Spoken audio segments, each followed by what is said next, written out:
अस्सलामुअलैकुम दोस्तों, ये जिस लड़की को आप इस वक्त स्क्रीन पर देख रहे हो इसका नाम है आइज़ाबेला गुज़मन। और आप ये जानकर हैरान रह जाओगे कि इस लड़की ने 79 बार अपनी मां को चाकू मारकर बड़ी ही बेरहमी से कत्ल कर दिया, लेकिन इसके बावजूद भी इसे कोई सज़ा नहीं मिली। आखिर ऐसा क्या हुआ कि कोर्ट ने इसे यूं ही जाने दिया? तो आइए जानते हैं आज की इस वीडियो में।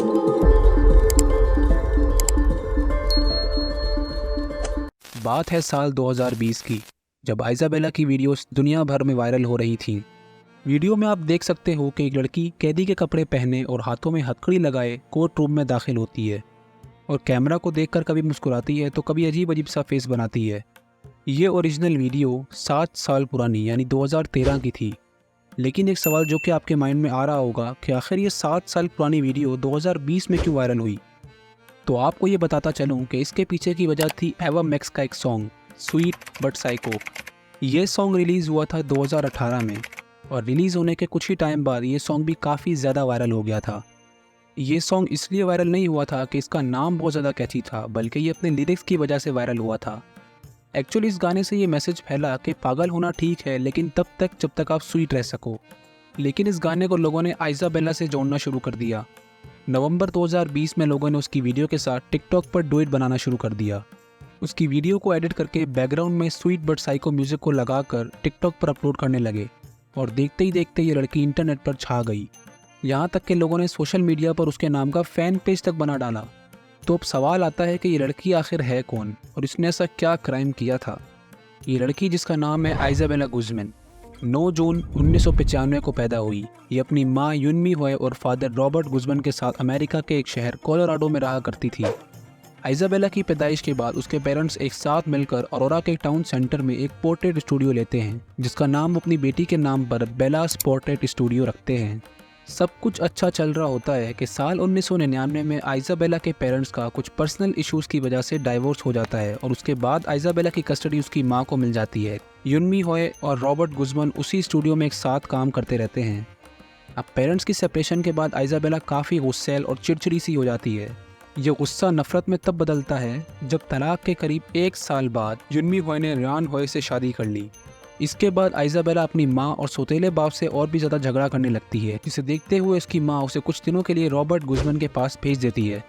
खैर वो कुछ दिनों बाद वहाँ से वापस आ जाती है। अब वो वापस आती है तो जाहिर सी बात है कि इनके झगड़े फिर से शुरू हो जाते हैं। लेकिन 27 अगस्त 2013 की रात को तो हद ही हो जाती है, जब उसे समझाने पर वो अपनी ही माँ के मुंह पर थूक फेंक कर चली जाती है।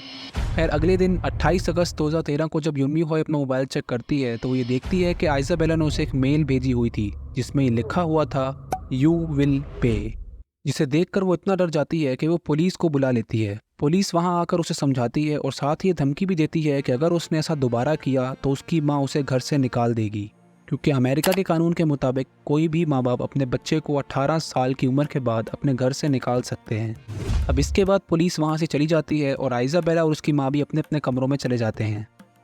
अब अगले दिन की शाम युनमी होए अपने स्टूडियो से घर वापस लौटते हुए रेयान के लिए मैकडोनल्ड से खाना भी लेकर आती है। घर पहुंचकर वो रेयान को उसका खाना देकर फर्स्ट फ्लोर पर नहाने के लिए चली जाती है। अभी रेयान नीचे बैठा अपना खाना खा ही रहा होता है कि अचानक उसे मार पिटाई और तेज चिल्लाहटों की आवाज़ सुनाई देती है।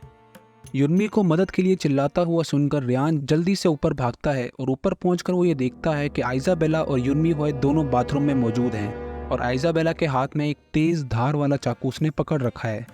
रेयान को देखकर आइज़ाबेला फौरन से दरवाज़ा बंद कर देती है। अब रेयान अपनी पूरी ताकत के साथ दरवाज़ा खोलने की भरपूर कोशिश करता है, लेकिन वो नाकाम रहता है।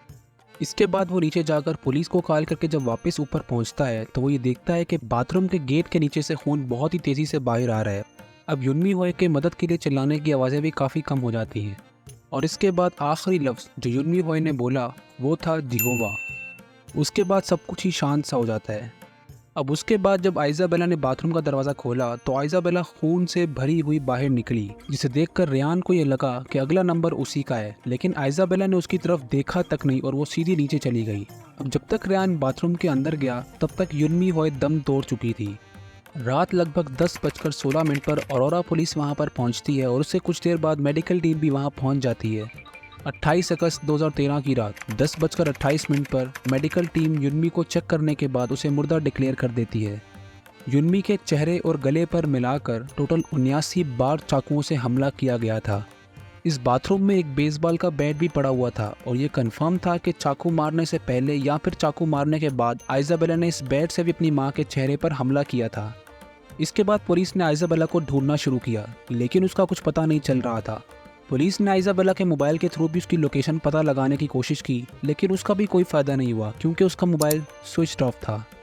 इसके बाद ऑरोरा पुलिस मीडिया के जरिए एक पब्लिक एडवाइजरी जारी करती है क्योंकि आइजाबेला आम लोगों के लिए भी खतरा बन सकती थी, प्लस उसके पास हथियार भी था। और साथ ही साथ पुलिस पब्लिक से ये भी अपील करती है कि आइजाबेला जिसको जहाँ भी दिखे वो फ़ौरन से पुलिस को खबर करे।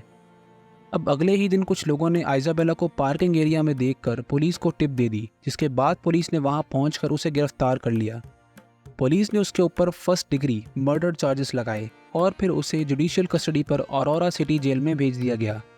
अब जून 2014 में आइजाबेला गुज़मन का ट्रायल शुरू होता है। अब क्योंकि वो 18 साल की हो चुकी थी और फिर जिस बेरहमी से उसने अपनी मां को 89 बार चाकू मारकर उसका कत्ल किया था, इसे देखकर तो ये कंफर्म था कि उसे मैक्सिमम सज़ा यानी डेथ पेनल्टी ही मिलेगी। मगर कोर्ट में सुनवाई शुरू होते ही आइजाबेला के वकील ने डॉक्टर रिचर्ड पाउंड्स की एक रिपोर्ट पेश की, जिसमें ये साफ साफ लिखा था कि आइजाबेला का दिमागी तवाज़ुन ठीक नहीं है और वो पैरानॉइड स्किज़ोफ्रेनिया नामी एक बीमारी का शिकार है। ये एक ऐसी दिमागी बीमारी है जिसमें इंसान को पता ही नहीं चलता कि वो असल में कर क्या रहा है। अब आइजाबेला के वकील ने कोर्ट में ये भी बताया कि जिस वक्त आइजाबेला अपनी मां को कत्ल कर रही थी, उसे पता ही नहीं था कि वो अपनी मां को मार रही है, बल्कि उसे लगा कि वो किसी सिसिलिया नाम की औरत को मार रही है और ऐसा करने के लिए उसे अक्सर ख्वाब आया करते थे और अगर वो ऐसा नहीं करती तो उसके हिसाब से पूरी दुनिया तबाह हो जाती। अब इसी दौरान कोर्ट रूम के कैमरास की तरफ देखकर आइजाबेला कभी मुस्कुराती और कभी ऐसे ऐसे इशारे करती कि किसी को समझ ही नहीं आता कि आखिर उनका मतलब क्या है। तो फाइनली वक्त आता है फैसले का। तो कोर्ट के जज जॉर्ज बॉचलर सारी रिपोर्ट्स को देखकर और आइजाबेला की दिमागी हालत ठीक न होने की वजह से उसे कोई सज़ा नहीं सुनाते, बल्कि इलाज के लिए उसे कोलोराडो के मेंटल हेल्थ इंस्टीट्यूट में भेज देते हैं। और साथ ही वो ये भी कहते हैं कि जब तक आइजाबेला पूरी तरह से ठीक नहीं हो जाती वो वहीं रहेगी।